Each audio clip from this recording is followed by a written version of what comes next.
Mahayana mind training. 7 points of Mahayana mind training. So I think it is very important for us as we consider ourselves followers of Mahayana. So we should train ourselves according to that teaching. So for that we got to know how to train ourselves. So there are many mind training texts, but 7 points mind training text by Kadamba Geshe, Chakawa. So I think it is very useful, and it's not a big textbook.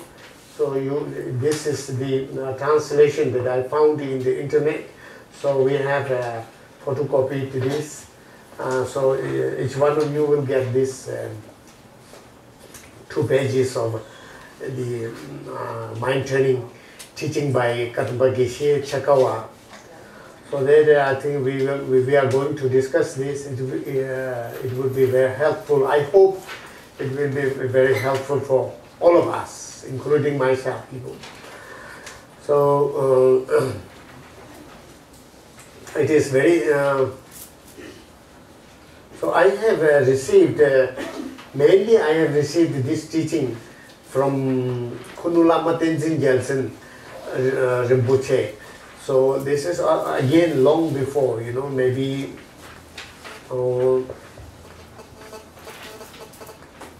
maybe 35 years ago or 3 years ago. I have received several times from him, Rinpoche. And the Rinpoche is from Kinor, as same place I come from, And which is very famous as a scholar and as a practitioner. So he went to Tibet to study when he was in his early 20s. He left Kinor for Tibet, and then he studied in various places, in different places in Tibet, and he relied upon many qualified teachers, not only in Gelugpa tradition but also in other traditions. And then he come back and also he taught in Tibetan refugee community in Dharamsala and Masuri in early 1960s. And then afterwards he also gave teachings to His Holiness the Dalai Lama and the other High Lamas in Tibetan refugee community. So he became very famous, and he was recognized as a living Bodhisattva. So there might be many Bodhisattvas, but we don't recognize them. But he was recognized as a living Bodhisattva while he was alive in India. I think he passed away in early 1980s. Early 1980s. He lived in Bodh Gaya for many years. I received Shanti Deva teaching that what do you call in English? The way of Bodhisattva's life, something like that. It's translated, right, by Shanti Deva. So I have received that teaching also from him in Bodh Gaya itself, for about a month. So I've been very fortunate in that way. And then I have received this teaching also in Bodh Gaya, I believe. And clearly I remember in Manali, in Himalaya region, near Dharamsala. So I visited him, and then he called me next time also to come, and I went there. I didn't request him to give the teaching, but he gave me the teaching. So there must be some reason why he gave me this teaching without making request. Maybe I was too young to make request, but anyway he gave me this teaching, and I got this teaching lineage from him.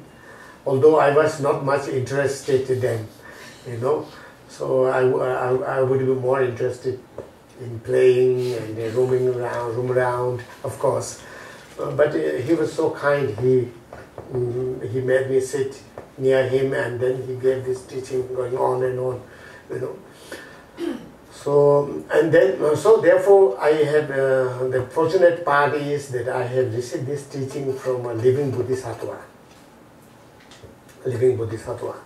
So it would be very blessingful to receive this teaching, you know, from a Bodhisattva to train our mind, Maya and way. So that is Maya and way of training Bodhicitta mind is to generate Bodhi mind, Bodhicitta, right? So, and then another story that I would like to share with you, that after that I was still studying in Dharamsala, and one of my teachers, one day I had just told him that I would like to practice transference of consciousness, Poa, what we call in Tibetan.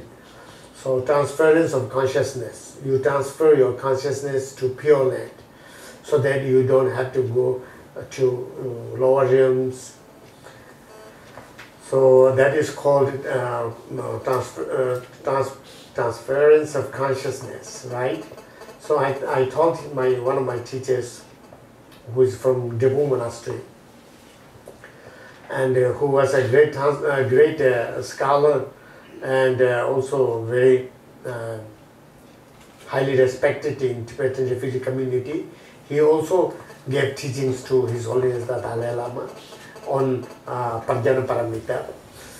So that was also very fortunate that I also got teachings from him, particularly on Buddhist philosophy. And he was considered one of the most scholar in Madhyamika, middle way. And so that is, he was recognized in that way, not only in Debu Monastery, but all over the monastic universities. So I told him that I would like to practice transference of consciousness. And then he said, he laughed at me. And then he said, do you think it is very easy to practice that? And he asked me, do you know at what level you have to be? You know, you have to be at what level to do that practice. And then he quoted from the Milarepa songs. I don't remember the sentences. He quoted that. I remember he quoted from the Milarepa songs, and then he told me that Milarepa said, Milarepa, you know Milarepa? Milarepa said, the yogi Milarepa, Tibetan yogi, famous yogi Milarepa. And he told me, Milarepa said that it is to practice, to do and to practice the transference of consciousness, you have to reach to the seeing part, the third part out of 5 parts, right? So you have to reach over there. Then you can do the transference of consciousness. Then I asked, then what I can practice? I asked him, what I can practice. And then he said, then he gave a thought for a while. And he, like meditating, you know. And he gave a thought for a while, and then he said, you should practice bodhicitta, you know, bodhi mind. And then immediately I told him that, oh, bodhicitta, yes, I have to practice bodhicitta. But is it possible? I said, it would be too difficult to generate bodhi mind. So, because sometimes, you know, if you think carefully and you try to just generate bodhi mind, it might take whole of your life, you know, all your life. It can take whole your life. So I said, is it possible? And it wouldn't be too difficult. And then he again gave a thought. And then he said, if you practice bodhicitta for 12 years, then you will be able to generate bodhi mind. And then because he is my teacher, you know, then there's nothing I can say. So this message always had been in my mind, although I'm not practicing bodhicitta mind. But I have his message, his advice is always in my mind. It reminds me all the time that you must practice bodhicitta. So bodhicitta is very important. That shows bodhicitta is very important. And bodhicitta is more important than transference of consciousness and any other practice for Mahayana practitioners. So if you practice bodhicitta, then all the realizations will follow you. That it wouldn't be difficult. It wouldn't be difficult for you. So therefore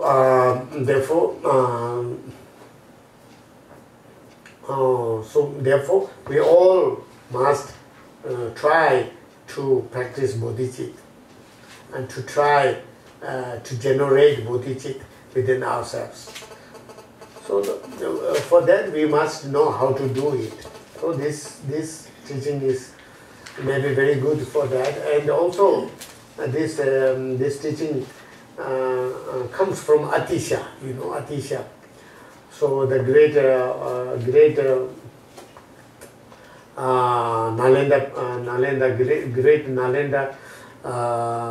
Pandit, the great Nalanda Pandit Atisha. So everybody might have heard about that, and so I don't have to go into great detail about Atisha's history, I believe. Again, I do not know much about him as far as history is concerned. But so if you know, because in tradition you have to explain the history of Atisha. So he was a prince of a kingdom in India, and then when he was grown up like 16 years old, 12 years old, and then he was about to crown, and then that night he got a dream from Tara, and then Tara said, in dream Tara told him that no, you must leave the palace. It is not that is not your life is not meant for that. Don't you remember what your life is for? So you remember what your life is for, and you should leave the palace. And then he realized that, and anyway he left the palace, and then he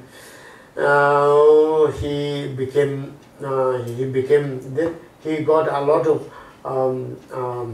prophecies, but finally he became a monk, and then he became monk in Nalanda University. Later he was a chancellor, vice chancellor, chancellor in Vikramshila University. I think when he came to Tibet, he came from Vikramshila University, which is nearby Nalanda University. So he became a professor in Nalanda University, and he was already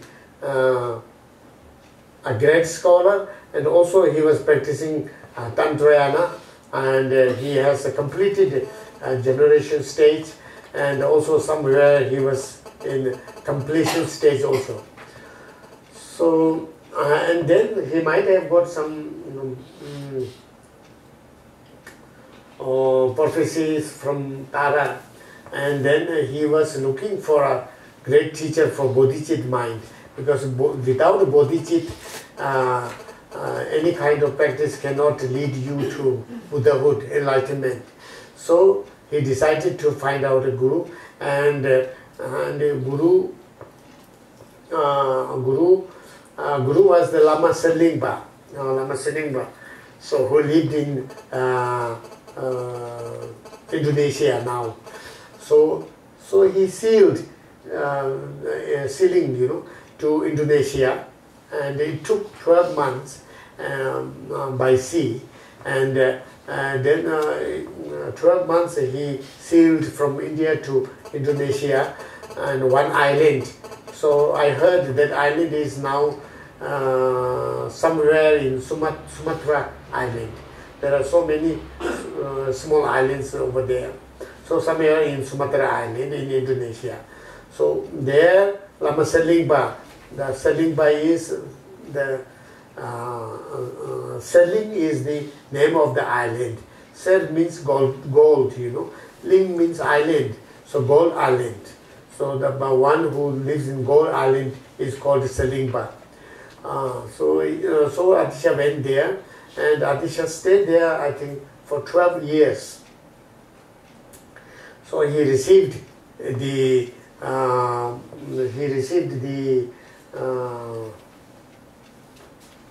instruction of bodhicitta from him, and he practiced there and he generated bodhi mind. Here somewhere it says, because in Tibetan version of the 7 points mind training, so there are different, slightly different ways. So here is must be at the end or at the beginning. There is say somewhere, you know, menga duzin yung budi siling pani gibai.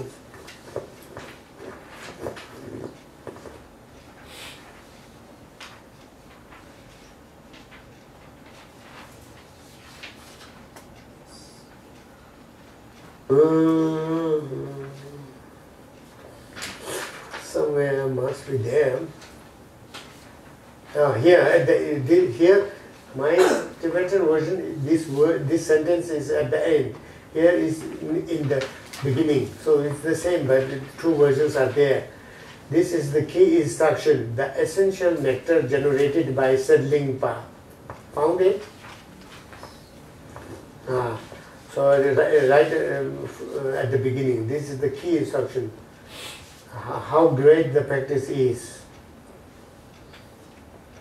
So the lineage comes from, of course, lineage comes from Buddha Shakyamuni, and then to Maitreya Buddha, and then to their disciples, and to the Lama Selingpa, of course. So this the close lineage, when we measure the close with lineage, this comes from Lama Selingpa, you know. So this is like a nectar. This is mentioned as a nectar, you know.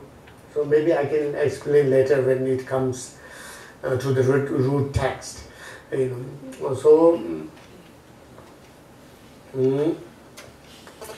Atisha got these instructions, letter-like instructions from Lama Selingpa, and then he came back to India.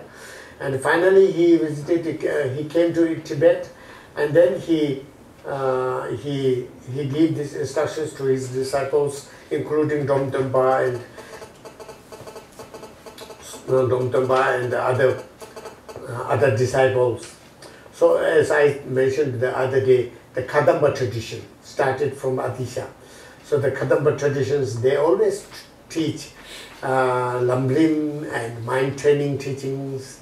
So therefore, the Atisha was known as Lamrimpa, means who teaches Lamrim only.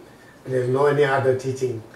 So it wasn't like that. He doesn't give any other teaching. He gave initiations and so forth, but generally he teaches Lamrim and mind training. So he was named like Lamrimpa, you know, who teaches only Lamrim, the stages to the enlightenment. So from Atisha to Domtempa and many other geshes up to Geshe Chakawa. So, but these bodhicitta instructions, these teachings were not given publicly. You know, it was given to the disciples who are qualified for this practice. So it is a kind of one-to-one or to a very small group. You know, very small group. So it was not given publicly because to practice bodhicitta mind is not for everybody. In other words, everybody cannot practice this. It needs a lot of conditions, and it needs a lot of imprints. So it was not public.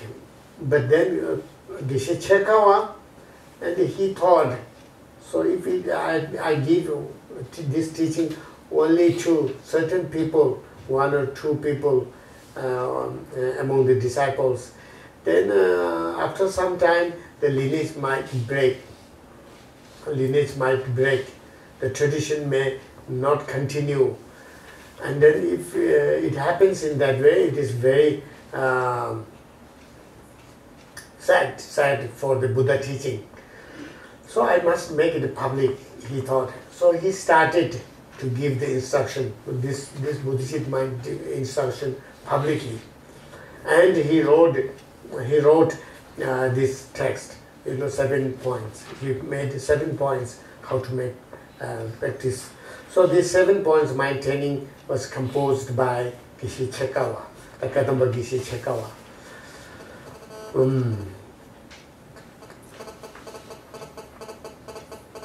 And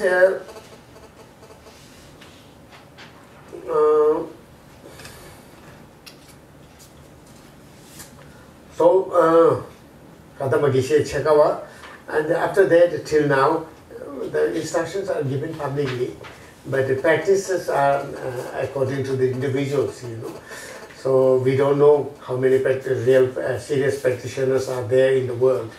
Even in the Tibetan community, we don't know. But there must be some, but instructions are given. So it is also fortunate that,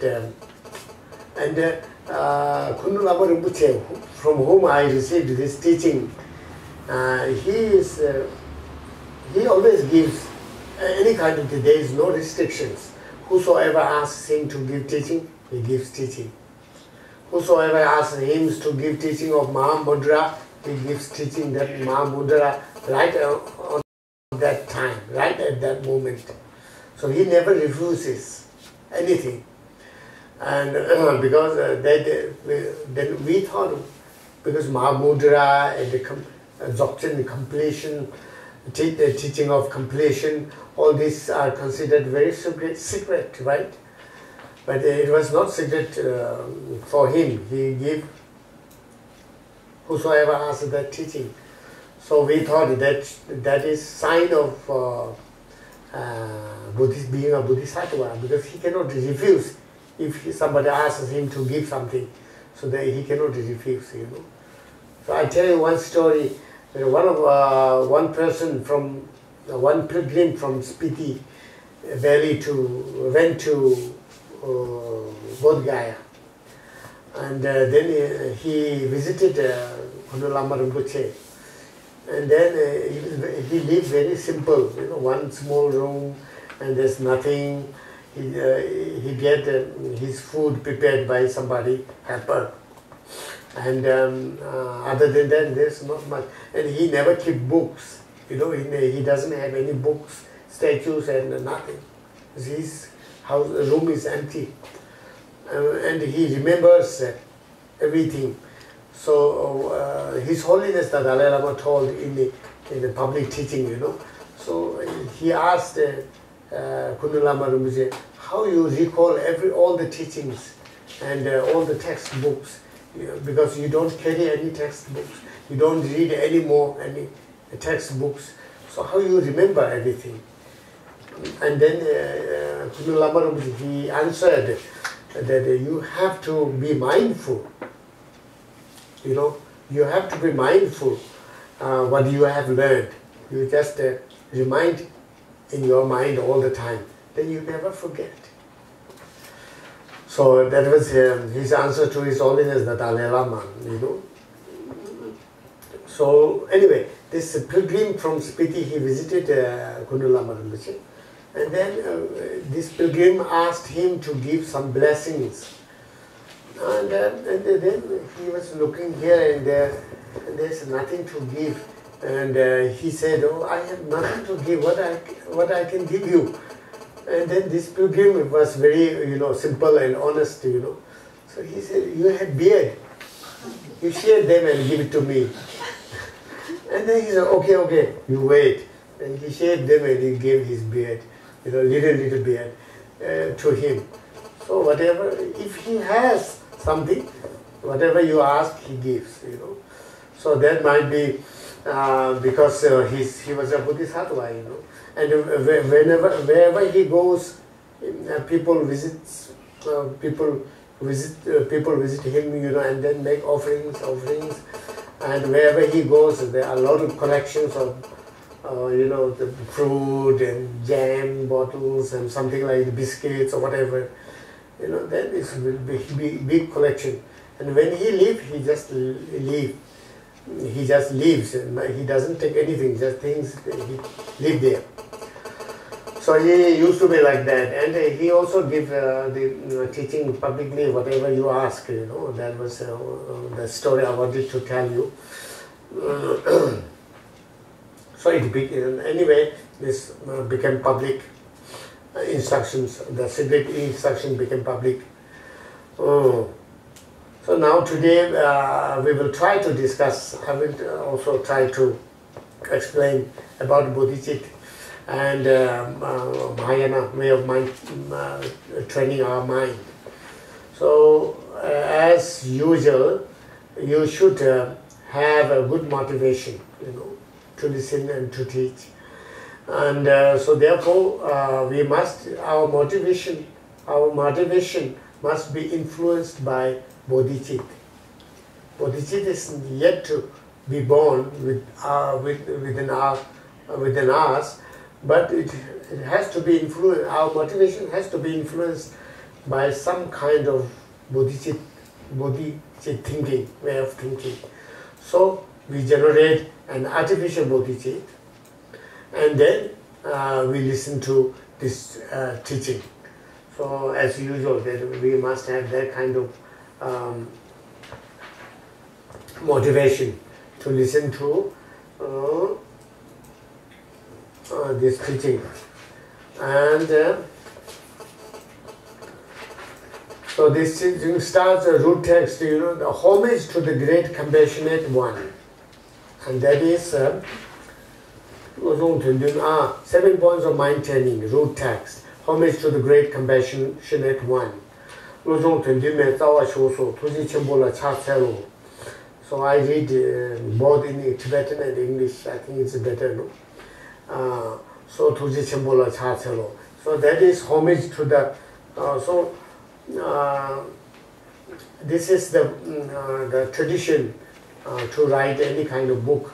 So first we may pay homage to Buddha Dhamma Sangha, or sometimes Majushiri, or so, and some supreme object. So why we do that? This is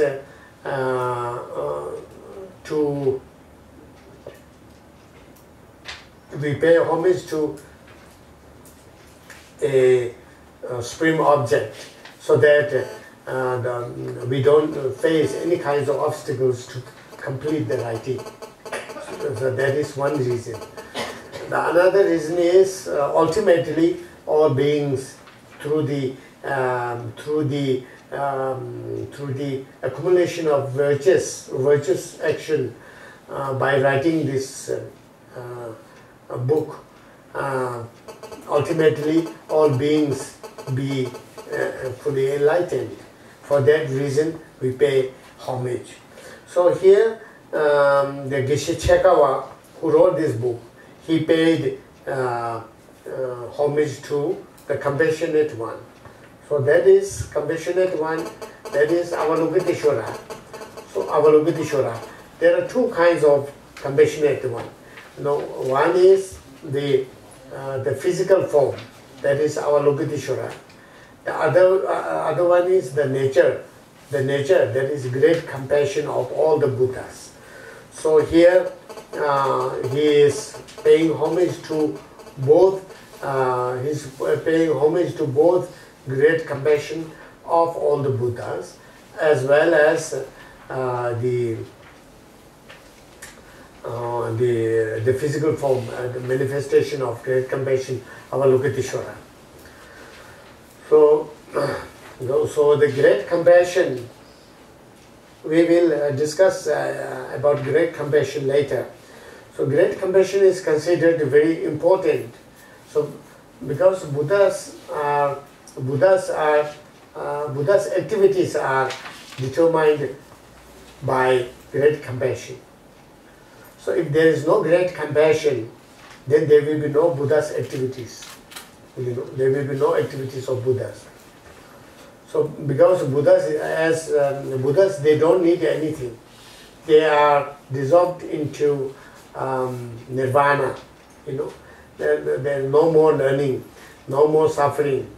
So they don't need to do anything. So there is no activities. But they have great compassion, the great compassion towards all sentient beings. Therefore, there are activities. There are activities to help others.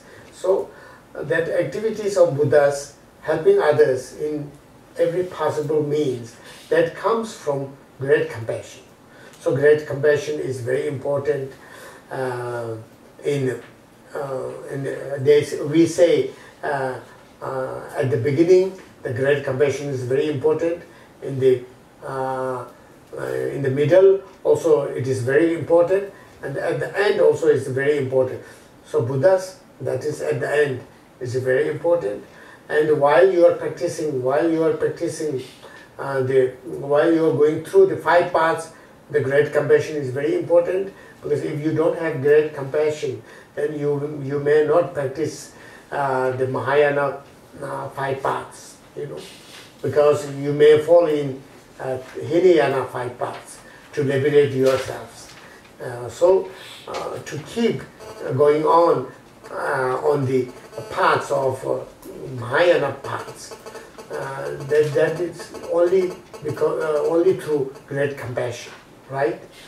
And then at the beginning, great compassion is very important. It is like a seed, because without great compassion, you cannot generate Bodhi mind. Without great compassion, you cannot generate Bodhi. Bodhi mind will not come without great compassion. So we have to create great compassion. So it is very important at the beginning, in the middle, and at the end. Therefore, paying homage to the great compassion one.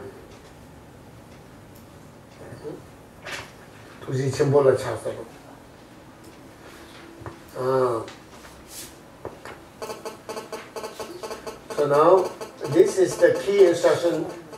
Instructions on the lineage. That is a heading. This is the key instruction, the essential nectar generated by Selingpa. How great the practice is. That 5 generations are happening now. You should convert them into the path of awakening, like the diamond, the sun, the medicinal tree. It is the principle. Every ever precious discipline.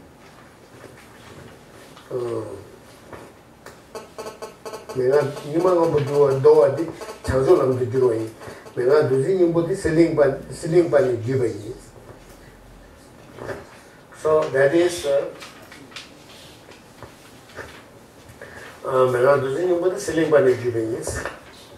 so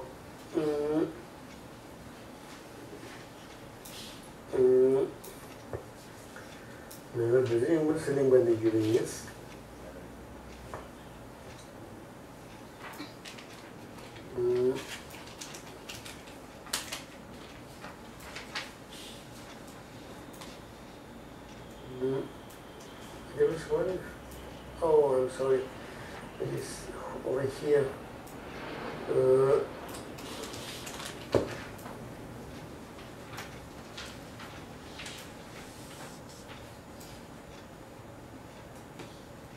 This is also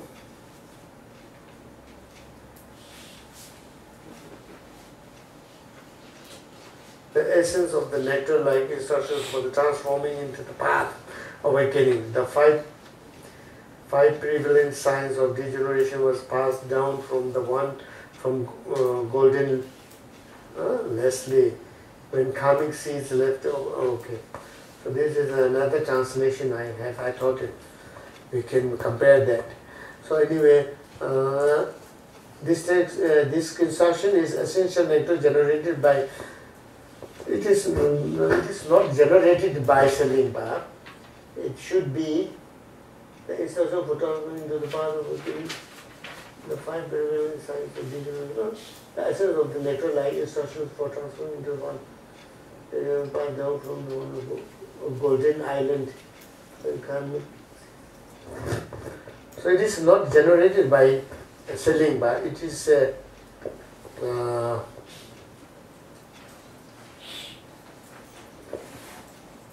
the lineage is coming from Salimba. Because of course these instructions were given by Buddha Shakyamuni. So it has to be given by Buddha Shakyamuni. So we say all Buddhist teachings. So in Tibet, what they say is all the waters. Here is different. In Singapore is different because you don't have any mountain. So water doesn't come from mountains, you know. So in Tibet, all the waters, springs and waters, all come from mountains. So the ultimate source of water is snow. That's what we say. So the ultimate source of water is snow. Similarly, the teachings, if you try to find out what is the root, then it has to be taught by Buddha Shakyamuni. So it cannot be generated by one Lama or one Guru. So this translation might not be accurate, but it has the meaning is the lineage comes from Salimba. Okay, so it is nectar-like because it is nectar-like instruction. That is true. The nectar in Sanskrit is Amrita. So Amrita means Amrita. So Amrit. Now nowadays in Hindi, the present Sanskrit is they are called Amrit, but in Tibetan Sanskrit, you know, that is a little bit maybe pronunciation is changed. We call Amrita. So Amrita means A is negative. So Mritui means dead. You know, in Hindi it's dead. Sanskrit also dead. So Amrita is no death, no death. So the nectar, if you drink the nectar, then there is no death. Immortality. Immortal. You call it immortal. You know, immortality. So this is when you drink nectar, then you get immortality, right? Okay. So immortality, so Amrit. So there, immortality, no death. So there's the Maras. There are 5. There are four Maras. You know what is Mara? Mara is devils, kind of, you know. So there are 4 Maras, devil. So because of those Maras, there one Mara is death, Mara of death. Because Mara of death, then we die, then again we born, then we die. We have to die. Once we are born, we have to die. Once we die, we have to buy. We have to be born. Yeah. So this is the law of nature. So since you are born, you have to die. Since you die, you have to be born. You have to be born. So that is law of nature, you know. So they're all the Bhagavan. Buddhas are called Bhagavan. You know Bhagavan. You know Bhagavan. Buddhas called Bhagavan. So what is Bhagavan? So Bhagavan is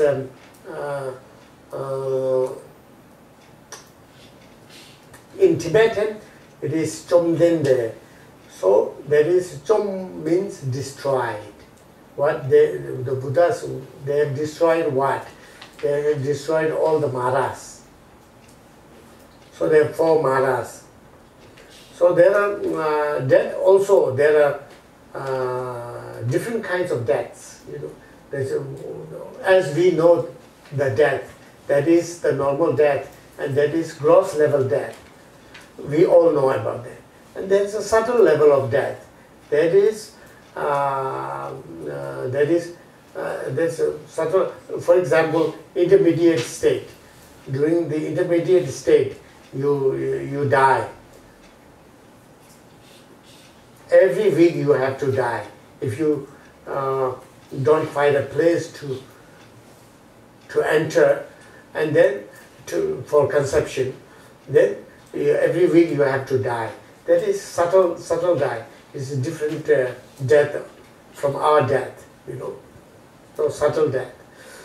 So and like that, when you get to the 10th ground of the Bodhisattva level, there's also death. That is subtlest death. So that subtlest death is can be destroyed only by Buddhas. When you become Buddha, then all even the subtlest death is also destroyed. That's why Buddhas are called destroyer or whatever, you know, Chomdende, Bhagavans. Dan means that then means have. He has all the qualities, all the good qualities. There's no good qualities that Buddhas don't have. So it is Chomden. And then the third word in Tibetan is actually added by the great translators of Tibetan, great Tibetan translators. The word is not in Sanskrit, but in Sanskrit that word is not needed, not necessary, because the Bhagavan itself gives that meaning. But in Tibetan, Chomden, that cannot give the meaning, full meaning. So they have to add one word. That is there. Deva means gone beyond. Gone beyond what? Gone beyond all kinds of suffering. So that is Bhagavan, Chomden there. So that is, so Bodhicit mind, Bodhi mind can destroy the subtlest death. That's why it is called nectar here. And it is true. It is not poetry, you know. In poetry, you exaggerate many things, you know. For example, you look like full moon, you look like, you smell like rose, and so forth. I mean, there are a lot of exaggerations. So this is not poetic. This is, what do you call it? In reality, in the real explanation. So it is really a nectar. So nectar generated by Selingpa. Nectar lineage coming from Selingpa. And then the five degenerations are happening now. So now this, as many of you might be aware, that our time is called five degenerated time, and 5 degenerations or 5 dregs. 5 dregs are flowing. It is increasing and is flowing. So 5 dregs. What 5 dregs means 5 kinds of wastes. You know, dregs, trash. So we have these 5 dregs. Actually, 5 dregs. The Buddha's time is also called the time of 5 degenerations. But nowadays it's even more. you know, even more degenerate time. So degenerated life, because our life is degenerated life, and our life is quite short comparatively, you know. So according to Buddhism, so earlier, million years ago, people used to live hundreds of thousands of years, and then people at that time, the people they never get engaged into bad actions, so they have no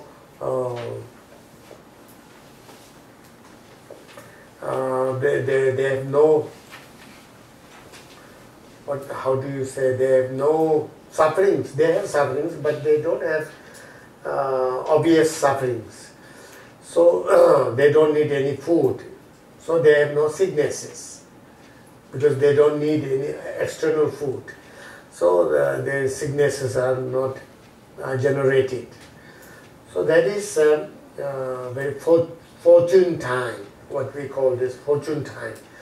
And then people started to get engaged into non-virtuous actions, and then slowly start to degenerate, and then life becomes shorter, and the suffering becomes more obvious, and more sufferings are manifested. So something, so like that. So degenerated life. So lifespan is actually, according to, I don't know the world record. I have no idea. But according to Buddhism, the average lifespan at this moment, at this time, during this time should be around 70s, average life. When Buddha came, to this world, the average life was supposed to be 100 years. So lifespan gets shorter and shorter. So this is degenerated life, and degenerated delusions. So our delusions like hatred, attachment, and so forth, they are stronger compared to earlier time. So it is degenerated delusions, you know. So delusions are more stronger, more powerful, and so we can generate more bad karmas. And degenerated persons. So degenerated persons. So people are also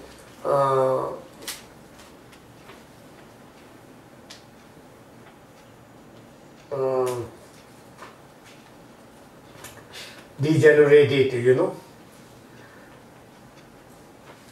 I think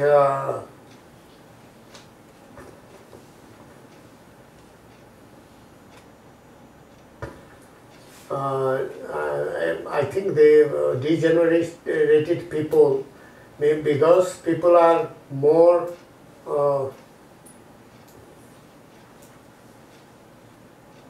how do you say, no morality, you know. The morality is getting degenerated. So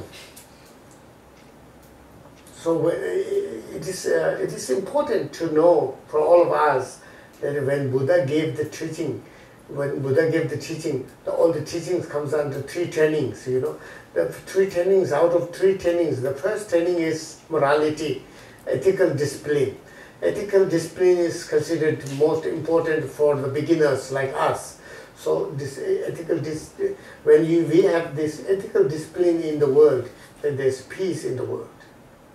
And then there's peace in the family, and there's peace in the country, and there's peace between the couple.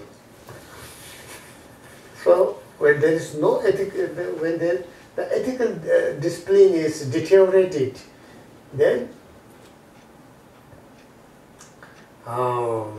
violence and all these kinds of sufferings that we are facing in this world comes out. You know. So there is, so we ethical discipline. To practice ethical discipline is the base of all the practices, or the base of all the practices. So therefore, so like at least we must try to practice the 10 virtuous actions. 10 that is the basic ethical discipline that Buddha taught to us, for all of us, not only for monks and nuns and practitioners, but the people who would like to enjoy happiness. They have to practice the ethical discipline, particularly these 10 virtues. So out of 10 virtuous actions, of course we cannot practice all of them right away. Particularly the 10, particularly 3 actions, 3 mind actions, they are very difficult to practice, of course. So that is the 3 mind actions. To control 3 mind actions, it is not easy. Not easy. It takes time. It takes long time. But we can try. So the best way to control 3 mental non-virtuous action is training of this Buddhist mind. So it takes time. But the 3 physical actions that we can control, and 3 speech actions, 4 speech actions that we can control. If we make little effort, we can control. So, so that is, I think, very important to know, and if there is ethical discipline, then the peace comes automatically in the family, in the country, and then if you think largely in the world also, So because at the moment we are facing, like India and other countries, we are facing a lot of corruption problems. So why there is no discipline, ethical discipline? The outside law is there, but inside you don't have this ethical feeling. Then our outside law cannot control everything. It is impossible. Everywhere there must be difference of degrees, but everywhere. For example, we lie, and everybody lies, including me. We all lie.